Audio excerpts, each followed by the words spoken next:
So my dear students, நான் இன்ட்ரோல சொன்ன மாதிரி தான் பவர் சப்ளை பற்றின ஒரு ப்ரீஃப் எக்ஸ்ப்ளனேஷன். இதுக்காக நான் பிரத்யேகமாக ஒரு சர்க்யூட் டிசைன் பண்ணியிருக்கேன். எதுக்காக இந்த டாட்டட் போர்டில் டிசைன் பண்ணேன் அப்படின்னு நீங்கள் பார்த்துட்டிங்கன்னா, நீங்கள் யூஸ் பண்ணுற டிவியாக இருக்கலாம், இல்லைனா மொபைல் சார்ஜராக இருக்கலாம், எல்லாத்துலேயுமே இந்த மாதிரிப்பட்ட ஹார்ட்வேர் தான் உள்ளே இருக்குது. அதனால தான் உங்களுக்கு ஸ்பெசிஃபிக்காக நான் இதை டிசைன் பண்ணி காட்டியிருக்கேன். சரியா? இதில் கவனமாக பாருங்கள், ஒரு டிரான்ஸ்ஃபார்மர் இருக்குது, இதில் ஒரு காம்பனண்ட் இருக்குது. இந்த காம்பனண்ட்டுக்கு பேர் பிரிட்ஜ் ரெக்டிஃபயர். அதுக்கப்புறமா இது கெப்பாசிட்டர், இது ரெண்டுமே வோல்டேஜ் ரெகுலேட்டர். கடைசியாக பார்த்தீங்கன்னா நல்லா கவனமாக பாருங்கள், ஒரு ரெசிஸ்டர், ஒரு எல்இடி இருக்குது. சரியா? அப்போ இது எதுக்காக அப்படிங்கிறத ஃபஸ்ட்டு நான் உங்களுக்கு ஒரு இமேஜ் கொடுத்துருக்கேன். இந்த இமேஜை முதல்ல உங்கள் நோட்டில் வரைஞ்சி எடுங்க. அதுக்கப்புறமா நான் எக்ஸ்பிளைன் பண்ணுறேன்.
ஸோ வரைஞ்சி எடுத்துட்டிங்களா?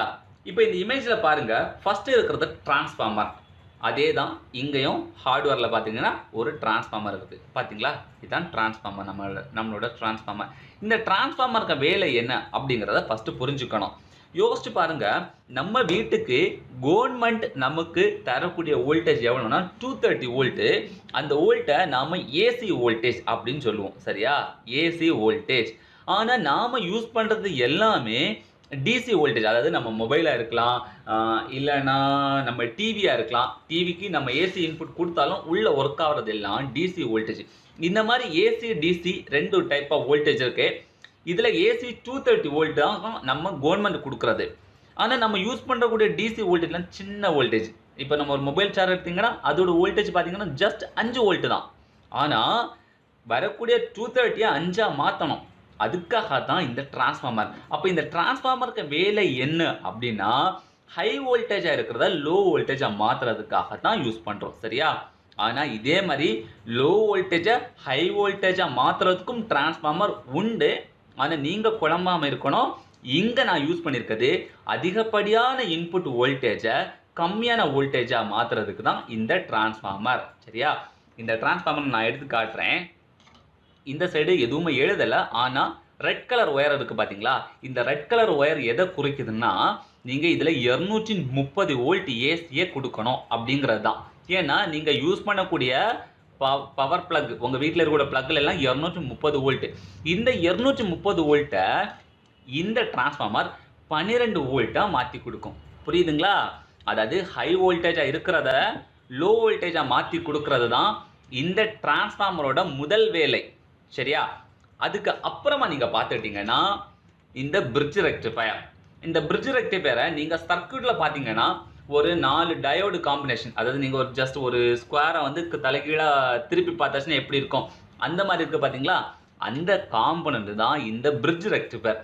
இந்த பிரிட்ஜ் ரெக்டிஃபையரோட வேலை என்னன்னா ஏசி வோல்டேஜா இருக்கிறத டிசி வோல்டேஜா மாத்துறது. ஒருவேளை இப்போ உங்களுக்கு ஒரு டவுட் வரலாம், அது என்ன ஏசி வோல்டேஜ், அது என்ன டிசி வோல்டேஜ் அப்படிங்கிறது. இந்த ஏசி வோல்டேஜ் டிசி வோல்டேஜ் பத்தின புரிதலை நான் இன்னொரு கிளாஸ்ல நான் கொடுக்குறேன். ஏன்னா டெக்னிக்கலாக உங்களுக்கு இப்போ சொன்னால் சில நேரங்களில் குழம்பிடும். இருந்தாலும் ஒரு புரிதலுக்கு நான் இப்போ ஒரு ஐடியா கிடச்சிருச்சு. நான் பாருங்கள், ஒரு பேட்டரி இருக்குது. இந்த பேட்டரியில் பார்த்தீங்கன்னா ஒரு 1.5 வோல்ட் தான் இருக்கும். நீங்கள் இதை கடையிலேருந்து வாங்குறீங்கன்னா அதில் எழுதியிருக்கோம் பார்த்தீங்களா, 1.5 வோல்ட் தானே. இந்த 1.5 வோல்ட் என்ன அப்படின்னு பார்த்தீங்கன்னா, ஃபோக்கஸ் பண்ண பார்த்தீங்களா, 1.5 வோல்ட். இந்த 1.5 வோல்ட் என்னன்னா டிசி வோல்டேஜ். அதே மாதிரி நம்ம மொபைலுக்கு இன்புட்டாக கொடுக்குறோம்ல, இந்த மொபைலுக்கு இன்புட்டாக கொடுக்குறதும் டிசி வோல்டேஜ் தான். ஆனால் நமக்கு கவர்மெண்ட் தாரது ஏசி. அப்போ ஏசிங்கிற வோல்டேஜை டிசியாக மாற்றணும், கிட்டத்தட்ட பேட்டரியில் இருக்கக்கூடிய பவர் சோர்ஸ் மாதிரி மாற்றணும். அதுக்காக தான் இந்த பிரிட்ஜ் ரெக்டிஃபையர். அதுக்கு அப்புறமா பார்த்துட்டிங்கன்னா இது ஒரு கெப்பாசிட்டர். இன்னொரு வேர்டுன்னு சொல்லுவாங்க கண்டென்சர் அப்படிங்கிற வார்த்தையும் உபயோகிக்கிறது வழக்கம். ஆனால் இதுக்கு பொதுவான பேர் கெப்பாசிட்டர்.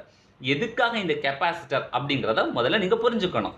என்ன பர்பஸ் அப்படின்னா, இந்த பிரிட்ஜ் ரெக்டிஃபையர் ஏசியை டிசியாக மாற்றுமா, ஆனால் டிசி வோல்டேஜ் பியூர் டிசியாக இருக்கிறது கிடையாது, கொஞ்சம் ஏசி வோல்டேஜும் சேர்ந்து தான் வரும். நீங்கள் கவனமாக பாருங்கள், இதில் 12 வோல்ட்டுன்னு இருக்குது. ஆனால் 12 வோல்ட் டிசியை தான் இது மாற்றி கொடுக்கணும். ஆனால் இது 12 வோல்ட்டு சுத்தமான டிசி வோல்டேஜாக மாற்றி கொடுக்காது, கொஞ்சம் ஏசி வோல்டேஜ் இருக்கும். அந்த ஏசியை எல்லாத்தையும் ரிமூவ் பண்ணுறதுக்காக தான் இந்த இடத்துல கெப்பாசிட்டர் யூஸ் பண்ணுறோம். அப்போ நீங்கள் நோட் பண்ணி வச்சுக்கோங்க, இந்த கெப்பாசிட்டரோட தேவை இங்கே என்னன்னா ஃபில்டர். ஃபில்டருங்கிற வார்த்தை அர்த்தம் புரியுதுல, தமிழாக்கம் சொன்னால் வடிகட்டுதல். எதை வடிகட்டும், தேவையில்லாத ஒரு பொருளில் இருக்கக்கூடிய பொருளை வடிகட்டி எடுக்கிறது, சரியா. அந்த மாதிரி இங்கே அந்த டிசி கரண்டில் இருக்கக்கூடிய தேவையில்லாத ஏசி கரண்ட்டை வடிகட்டி எடுக்கிறோம், ஓகே, ஃபில்டர். அதுக்கு அப்புறமா பார்த்தீங்கன்னா வோல்டேஜ் ரெகுலேட்டர். இங்கே 2 ரெகுலேட்டர் இருக்குது. இந்த ரெகுலேட்டர் பற்றி நீங்கள் தனியாக நல்லாவே படிக்கணும். அதுக்காக தான் இப்போ நான் உங்களுக்கு ஒரு இமேஜ் காட்டுறேன். இந்த வோல்டேஜ் ரெகுலேட்டர் பேர் 7812, சரியா, 7812. அப்போ 7812ங்கிறத மைண்டில் வச்சுக்கோங்க. ஃபஸ்ட்டு 78, அதுக்கப்புறமா ஒரு 12 இருக்குது பார்த்தீங்களா, இந்த 12 தான் ரொம்ப முக்கியம். 12 என்னன்னா 12 வோல்ட் வோல்டேஜ் ரெகுலேட்டர். இதில் மொத்தம் 3 பின் இருக்குது, சரியா. நீங்கள் கவனமாக பாருங்கள், உங்களோட புரிதலுக்காக நான் இங்கே கிளியராக ஒர்க் அவுட் சொல்லி தரேன். இது 12 வோல்ட் ஏசியை கொடுக்குது, அந்த ஏசியை டிசியை இது மாற்றுது, டிசியில் இருக்கக்கூடிய ஒரு தேவையில்லாத ஏசி பவர் சோர்ஸை இது மாற்றி கொடுக்குது. அதுக்கப்புறமா அந்த 12 வோல்ட்டை இந்த 7812க்கு நாம் இன்புட்டாக கொடுக்க போகிறோம். ஏன்னா 7812ங்கிற வோல்டேஜ் ரெகுலேட்டரில் மொத்தம் 3 பின் இருக்குது. மறுபடியும் நீங்கள் இமேஜை பாருங்கள், மொத்தமாக 3 பின் இருக்குது. ஒரு பின் இன்புட்டு, ஒரு பின் கிரவுண்டு, ஒரு பின் அவுட்புட், சரியா. Input, ground, output. அப்போ இன்புட்னா என்ன, நாம் கொடுக்கக்கூடிய வோல்டேஜ். இங்கே இருக்கக்கூடிய 12 வோல்ட் இன்புட்டாக கொடுக்குறோம். இந்த 7812ல் இருக்கக்கூடிய அவுட்புட் பின் இருக்குது பார்த்தீங்களா, அது வழியாக கரெக்டாக 12 வோல்ட் கரெக்டாக கிடைக்கும், சரியா. எதுக்காக இந்த 7812னா, நாம் இனிமேல் ரோபோ எல்லாம் செய்ய போகிறோம். ரோபோ செய்யும்போது அங்கே மோட்டாரெல்லாம் யூஸ் பண்ண வேண்டியிருக்கும். அப்போ இந்த மோட்டார் எல்லாத்துக்கும் 12 வோல்ட் தேவைப்படும். அந்த 12 வோல்ட் எடுக்கிறது தான் இதில் 7812 அப்படிங்கிற ரெகுலேட்டர், சரியா. அந்த 7812ல் வரக்கூடிய 12 வோல்டேஜை இந்த 7805 அப்படிங்கிற ரெகுலேட்டருக்கு இன்புட்டாக கொடுக்க போகிறோம், சரியா. கவனமாக பார்த்துக்கோங்க, 7805. அப்போ இந்த 78ங்கிறது பொதுவான பெயர், அந்த 12ங்கிறது வோல்டேஜை குறிக்குது. 12 வோல்ட்டை கொடுக்குது, இந்த 7805 வந்து 5 வோல்ட்டை கொடுக்குது, புரியுதுங்களா. அப்போ இந்த ரெகுலேட்டருக்கு வேலை என்னது, வோல்டேஜை அவுட்புட்டாக தாரது தான், ஆனால் நிலையான வோல்டேஜ்.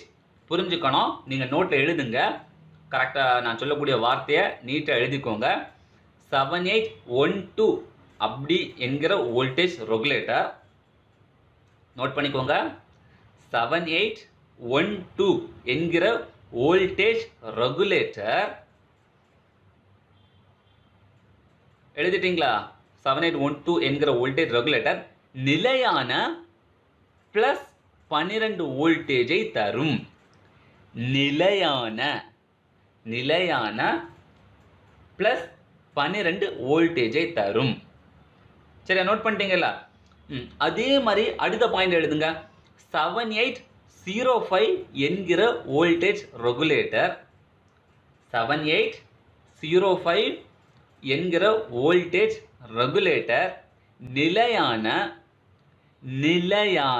ஓகே, நிலையான பிளஸ் 5 வோல்டேஜை தரும். நிலையான பிளஸ் 5 வோல்டேஜை தரும். சரியா, அப்போ 7812 12 வோல்ட் கொடுக்குது, 7805 வந்து 5 வோல்ட் கொடுக்குது. ஆனா இங்க ஒரு எல்இடி கொடுத்துருக்கேன் பாத்தீங்களா? இந்த எல்இடி எத்தனை வோல்ட்ல ரன் ஆகும்? நீங்களே யோசிச்சு பாருங்க. இந்த பேட்டரியில அந்த எல்இடியை கொடுத்தா எல்இடி பிரகாசமா வெளிச்சம் தரும். இது எல்லாருக்குமே உங்களுக்கு தெரியும். ஏன்னா பசங்க எல்லாருமே இது பண்ணாம இருந்ததுக்கு வாய்ப்பே கிடையாது. சரியா, ஆனா இந்த 7805ல எத்தனை வோல்டேஜ் வருது? 5 வோல்ட் வருது. 5 வோல்ட் நீங்க டைரக்டா இந்த எல்இடி கொடுத்துட்டீங்கன்னா எல்இடி பேன் ஆயிரும். நான் போன கிளாஸ்ல இதை பத்தி நான் சொல்லி தந்திருக்கேன். ரெசிஸ்டரை பத்தி சொல்லி தந்திருக்கேன். ரெசிஸ்டர் படிச்சீங்கல்ல, புதுசா வந்திருக்கவங்களுக்கு தெரியாது, பட் பழைய பசங்களுக்கு தெரியும். ரெசிஸ்டரை யூஸ் பண்ணா வோல்டேஜையும் கரண்டையும் கட்டுப்படுத்தும். அப்போ இந்த எல்இடிக்கு தேவையான 2 வோல்ட்டுக்கு தேவையான கரண்ட்டை மட்டும் இந்த ரெசிஸ்டர் பாஸ் பண்ணும். இதுல இருந்து 5 வோல்ட் வந்தாலும் இந்த ரெசிஸ்டர் தேவையான 5 வோல்ட்டுக்கு பதிலா 2 வோல்ட்டை கட்டுப்படுத்தி இந்த எல்இடியை கொடுக்கும். அப்போ இந்த எல்இடி பிரகாசமா வெளிச்சம் தரும். சரியா, இவ்வளவுதான் பவர் சப்ளை பத்தின ஒரு பேசிக்கான விஷயம். ஆனாலும் இன்னும் கிளாஸ் இருக்கு, முடிஞ்சிச்சுன்னு அப்படின்னு நினைச்சாருங்க. அப்போ டிரான்ஸ்ஃபார்மர் நான் மறுபடியும் சொல்றேன், டிரான்ஸ்ஃபார்மரோட வேலை 230 வோல்ட் ஏசியா 12 வோல்ட், அதாவது பெரிய வோல்டேஜை சின்ன வோல்டேஜா மாற்றி தரும். அந்த சின்ன வோல்டேஜை ஏசியா இருக்கக்கூடிய வோல்டேஜை டிசியா மாற்றி, அதாவது நம்ம பேட்டரியிலலாம் இருக்கக்கூடிய பவர் மாதிரி மாற்றுறதுக்கு இந்த பிரிட்ஜ் ரெக்டிஃபயர், இதெல்லாம் நோட் பண்ணி வச்சுக்கோங்கவா. Bridge rectifier. சரியா, கெப்பாசிட்டர் தேவையில்லாத ஏசி வோல்டேஜை ரிமூவ் பண்ணுறதுக்கு, ரெகுலேட்டர் நிலையான வோல்டேஜை தரதுக்கு. சரியா, இப்போ நம்ம இதை செக் பண்ண போகிறோம். எப்படி செக் பண்ண போகிறோம் அப்படின்னா, இந்த மல்டிமீட்டர் வச்சு செக் பண்ண போகிறோம். சரியா, இந்த மல்டிமீட்டர் வச்சு செக் பண்ணக்கு முன்னாடி இப்போ இந்த மாடியூலை நான் ஒரு பேஸில் மாட்ட போகிறேன். மாட்டிக்கிட்டு நீங்கள் பாருங்கள்.